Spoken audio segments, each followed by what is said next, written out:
ଜୟ ଜଗନ୍ନାଥ ସାଙ୍ଗମାନେ ଆଜି ଚାଲନ୍ତୁ ପଞ୍ଜାବର ସବୁଠୁ ପବିତ୍ର ଜାଗାକୁ ଯିବା ବୁଲିବା ପାଇଁ। ଏଇଟା ହେଉଛି ପଞ୍ଜାବର ସବୁଠୁ ପବିତ୍ର ଜାଗା, ଯେଉଁଟାକି ପଞ୍ଜାବର ସବୁଠୁ ପବିତ୍ର ଗୁରୁଦ୍ୱାର। ଏଇ ଗୁରୁଦ୍ୱାରକୁ ଆସିବା ପାଇଁ ପ୍ରବଳ ଇଚ୍ଛା ଥିଲା, ବହୁତ ଇଚ୍ଛା ଥିଲା। ଆଉ ସବୁବେଳେ ଯିବା ଆସିବା ବାଟରେ ପଡ଼ିଲେ ବି କହନ୍ତି ନା, ଠାକୁରଙ୍କର ଯେତେ ପର୍ଯ୍ୟନ୍ତ ଡାକରା ନ ଆସିଥିବ ସେତେ ପର୍ଯ୍ୟନ୍ତ ତମେ ଯେତେ ପଇସା ଥାଉ, ଗାଡ଼ି ଥାଉ, ଘୋଡ଼ା ଥାଉ, ତାଙ୍କ ପାଖକୁ ଯାଇପାରିବନି। ତାଙ୍କର ବିନା ଇଚ୍ଛାରେ, ତାଙ୍କର ବିନା ଅନୁମତିରେ, ଆଉ ତାଙ୍କର ବିନା ଡାକରାରେ।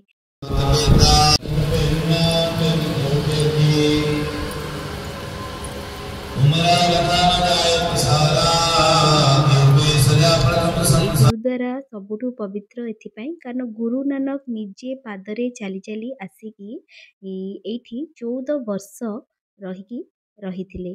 ଆଉ ଏ ପାଖରେ ତାଙ୍କର ଭଉଣୀ ଘର ବି ଅଛି, ସେଇଟା ପଛରେ କେବେ ଦେଖେଇବି। କିନ୍ତୁ ଏଇଠି ସେ 14 ବର୍ଷ ରହିଥିଲେ। ପୁରା ତାଙ୍କର ବାଲ୍ୟ ଅବସ୍ଥାଟା ଆଉ ତାଙ୍କର ଏଇଠି ପୁରା ସମୟଟା ଏଇଠି କାଟିଛନ୍ତି। ତାର ଷ୍ଟୋରି ପଛରେ କେତେବେଳେ ସେୟାର କରିବି। ଆଗେ ଚାଲନ୍ତୁ ଦର୍ଶନ କରନ୍ତୁ।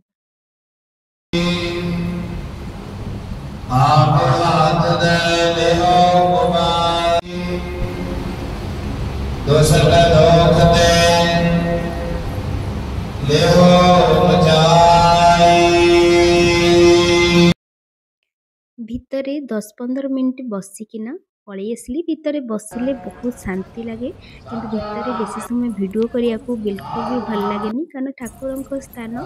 ବାହାରକୁ ପଳେଇ ଆସିଲି। ବାହାରେ ଦେଖନ୍ତୁ ବହୁତ ଶାନ୍ତି ଲାଗେ ଏଠିକି ଆସିଲେ। ଆଉ ନିଟ୍ ଆଣ୍ଡ କ୍ଲିନ୍ କଥା ତ ପଞ୍ଜାବର କହିବାର ନାହିଁ, ବହୁତ ନିଟ୍ ଆଣ୍ଡ କ୍ଲିନ୍। ମନ୍ଦିର ହଉ, ରାସ୍ତା ହଉ, ସବୁ ଜାଗା ନିଟ୍ ଆଣ୍ଡ କ୍ଲିନ୍। ଆଉ ଏଠିକି ବି କିଛି ସମୟ ମୁଁ ରହିଥିଲି। ଏଠି ଦେଖନ୍ତୁ ପାଣି ଦିଆଯାଉଛି, ଯେଉଁଠି ବି ଦେଖିବେ ପାଣି ଦେଉଥିବେ, କାରଣ କେବେ ବି ପଞ୍ଜାବରେ ଆପଣ କେଉଁଠି ବି ଶୋଷ କରିବ ତ ପାଣି ନିଶ୍ଚିନ୍ତ ଦାନ କରାହେଉଥିବ। ଆଉ ସେବା ତାଙ୍କର ବହୁତ ବଡ଼ କାମ, ସେବା କରିବାକୁ ସେମାନେ ବହୁତ ଭଲ ପାଆନ୍ତି। ଆଉ ଏବେ ଚାଲନ୍ତୁ, ଆଗରେ ଗୋଟେ ପୋଖରୀ ଅଛି, ଯେଉଁଟାକି ମାନେ ବହୁତ ପବିତ୍ର ମାନନ୍ତି ତାକୁ। ତା ଦେହରେ ଗାଧାନ୍ତି, ସବୁ କରନ୍ତି। ଆଉ ସେଥିରେ କିଛି ମାଛ ବି ଅଛନ୍ତି, ମାଛ ଟିକେ ଦେଖିଦବା। ସୁନ୍ଦର ସୁନ୍ଦର ମାଛ ଅଛନ୍ତି। ଏବେ ତ ରାତି ହେଇଗଲାଣି, ଏତେ ଭଲସେ ଦେଖାଯିବନି, ଫିର୍ ବି ଆମେ ଟିକେ ଦେଖିଦବା।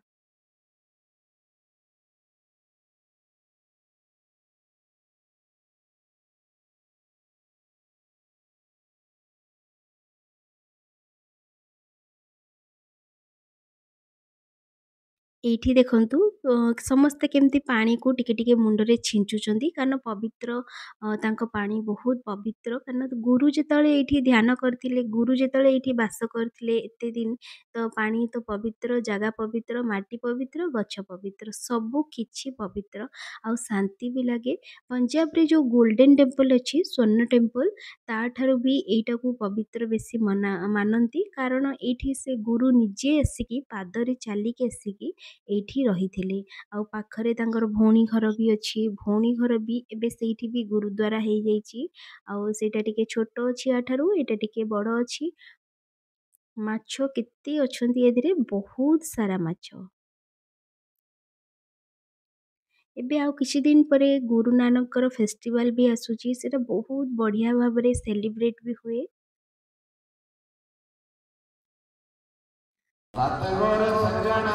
ସବୁ କିଛି ଦେଖିଲା ପରେ ବହୁତ ଶାନ୍ତି ଲାଗେ। ଆଉ ବହୁତ ବଡ଼ ସ୍ପେସ୍ ଅଛି ଏଠି ବୁଲିବା ପାଇଁ।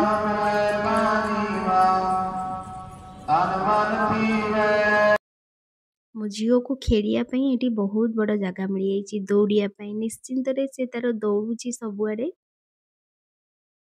ସମସ୍ତଙ୍କୁ ହ୍ୟାଲୋ କରିଦେ କହିଲେ ସେ ଶୁଣୁନି, କାରଣ ତାକୁ ଖେଳିବାର ଅଛି। ଏତେ ବଡ଼ ସ୍ପେସ୍ ମିଳିଯାଇଛି ଯେତେବେଳେ, ଆଉ ସେ ମୋବାଇଲ କ୍ୟାମେରା ଏସବୁ ଦରକାର ନାହିଁ।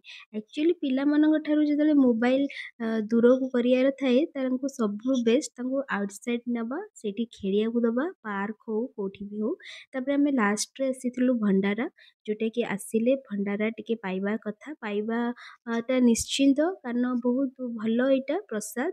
ତାପରେ ସେଇଠି ଯାହା ବି ଖାଇଲୁ, କାବୁଲି ଚଣା, ରୁଟି, କ୍ଷୀରି ଟିକେ ମିଳିଥିଲା, ଆଉ ତା ସହିତ ଥିଲା ଗୋଟେ ଡାଲି। ताकू सब खाइकिना रिटर्न आम जाऊँ ए बहुत सुंदर जगह आपण मानक केमती लगिला निश्चिंत भाव कमेंट करेंगे आ पंजाब रो कौ जगह आप देखा चाहते कौन कौन जाना चाहते पंजाब विषय जदि ताहले सेटा भी निश्चिंत कमेंट करेंगे मुझे सहित शेयर करने चेष्टा करी।